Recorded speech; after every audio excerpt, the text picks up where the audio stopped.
नमस्ते, मेरा नाम राजेश कुमार है। रंगों के लिए जाने जाने वाले राजस्थान की राजनीति भी उतनी ही रंगीन है। यहाँ किसी पार्टी का एक तरफा शासन नहीं चलता, बल्कि हर बार जनता अपना टेस्ट बदलती रहती है। और इतने उतार चढ़ाव वाले प्रदेश में कुछ नेता ऐसे भी हैं जो इस बदलते राज्य की गर्मी को समय से पहले ही भांप लेते हैं और उसी हिसाब से खुद को ढालकर अपनी कुर्सी पर काबिज रहते हैं। वैसे तो हर प्रदेश में राजनीतिज्ञ होते हैं, लेकिन राजस्थान में राजनीतिज्ञों के सरगनाओं के बीच सत्ता का रंगीन युद्ध होता है। और इस सब महारथियों के बीच एक युवा चेहरा ऐसा भी है जो राजस्थान की राजनीति में कभी भी भूचाल ला सकता है।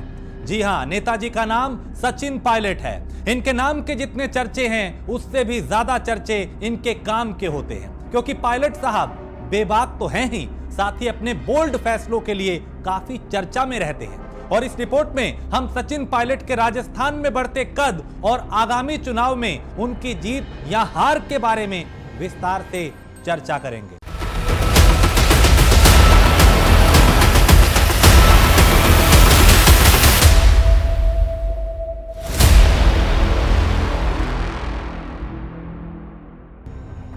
और पार्टी का डिसिप्लिन मैं उनको बड़ी विनम्रता से याद दिलाना चाहता हूं। हम लोगों ने बात रखी, दिल्ली में हमारी बात को सुना और एआईसीसी ने कमेटी बनाकर हमारे काम को आगे बढ़ाया। लेकिन 25 सितंबर को जो विश्वासघात किया सोनिया गांधी के साथ, 25 सितंबर को जो पार्टी को बेइज्जत करने का काम किया, जो पार्टी के अनुशासन को तोड़ने का काम किया, उन लोगों को अपने गिरेबान में झांक कर देखना पड़ेगा। सचिन पायलट को राजनीति विरासत में मिली, लेकिन इसे अर्श तक उन्होंने अपनी कड़ी मेहनत से पहुंचाया।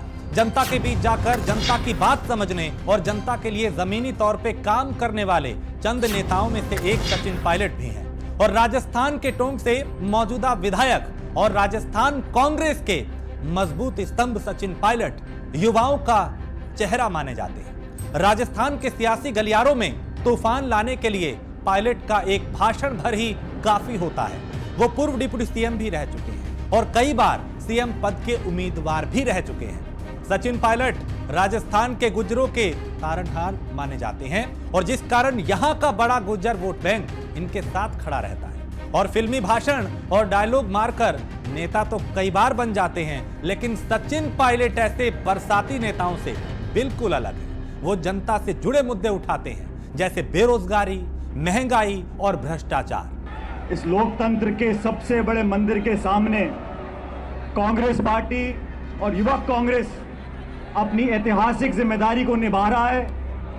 देश में शासन करने वाली बीजेपी सरकार आज उस रास्ते पर चल पड़ी है जो किसान को खत्म करने का रास्ता है, जो नौजवानों के भविष्य को लूटने का रास्ता है। सचिन पायलट नाम के लिए ये मुद्दे सिर्फ उठाते नहीं हैं, बल्कि जरूरत पड़ने पर इनके लिए किसी भी सरकार के विरुद्ध खड़े भी हो जाते हैं, चाहे खुद की पार्टी ही के खिलाफ क्यों ना धरना देना पड़े।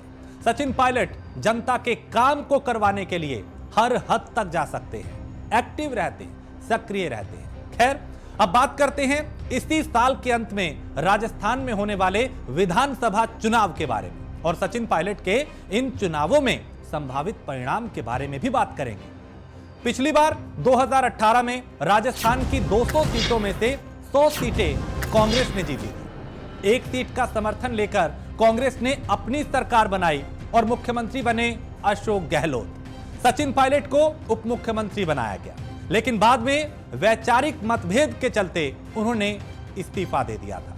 कांग्रेस पार्टी में भी राजस्थान में मुख्य रूप से दो गुट हैं, एक सीएम अशोक गहलोत और उनके समर्थकों का और दूसरा सचिन पायलट और उनके समर्थकों का।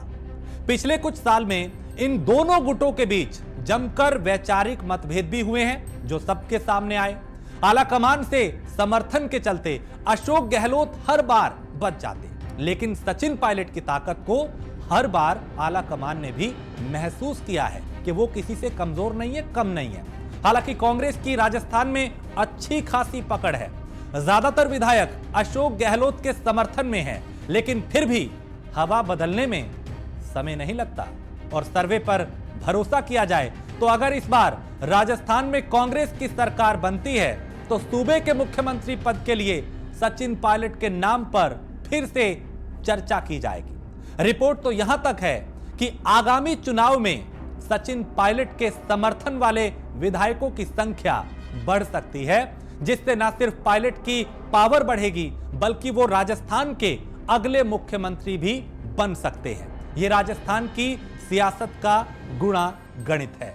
तो आपको ये रिपोर्ट कैसी लगी हमें कमेंट करके जरूर बताएं, अपनी प्रतिक्रिया हम तक पहुंचाएं और हमारे चैनल को लाइक करें, सब्सक्राइब जरूर करें। ऐसे ही राजस्थान की तमाम दूसरी खबरों के साथ हम लगातार आपके बीच आते रहेंगे।